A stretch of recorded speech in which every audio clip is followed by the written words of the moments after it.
അപ്പോഴേ ഇങ്ങോട്ട് നോക്കിയേ, ഇതാണ് ഇപ്പോൾ നമ്മളെ പ്ലോട്ടിനകത്തുള്ള കവുങ്ങുകൾ കേട്ടോ. അത്യാവശ്യം നല്ല കായ പിടിക്കുന്ന കവുങ്ങും കാര്യങ്ങളൊക്കെയാണ്. ഏകദേശം ഒരു 350ഓളം കവുങ്ങുകളാണ് ഇതിനകത്തുള്ളത്. ചെറുതും വലുതും ഒക്കെ ആയിട്ട് 350ഓളം കവുങ്ങുകളുണ്ട്. കുറേ എണ്ണം കായ്ക്കാനായതുണ്ട്, പിന്നെ കുറേ തൈ ആയിട്ടുള്ളതുണ്ട്.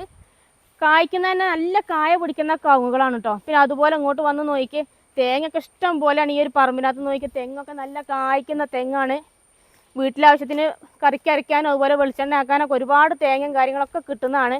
ഇങ്ങോട്ടൊക്കെ ഈ ഒരു ഭാഗത്തോട്ടൊക്കെ വന്ന് നോക്കിയേ, നമ്മൾ ഇങ്ങോട്ട് നോക്കിയേ, പറമ്പ് അത്യാവശ്യം നല്ല നീറ്റായിട്ട് നോക്കുന്ന ഒരു പറമ്പും കൂടിയാണ്. വളവും കാര്യങ്ങളൊക്കെ ഇട്ട് നല്ല വൃത്തിക്ക് നോക്കുന്ന ഒരു പറമ്പും കൂടിയാണ്. ഈ ഒരു ഭാഗത്തോട്ടൊക്കെ കുറച്ച് കവുങ്ങും തൈകൾ കായ്ക്കാനായതുണ്ട്, അതുപോലെ കായ്ച്ചു തുടങ്ങിയതുണ്ട്.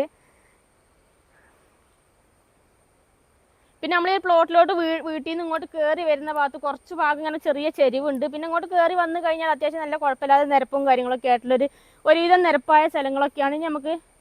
പിന്നെ ഇവിടുന്ന് അങ്ങോട്ടുള്ള ഒരു വ്യൂ നോക്കിയേ, മേളി ഭാഗത്തു നിന്ന് അങ്ങോട്ടുള്ള ഒരു വ്യൂ ഒക്കെ ഒന്ന് നോക്കിയേ, ഫുള്ള് പച്ചപ്പും കാര്യങ്ങളൊക്കെ ആയിട്ട് നല്ലൊരു കൃഷി സ്ഥലവും കൂടിയാണ് കേട്ടോ.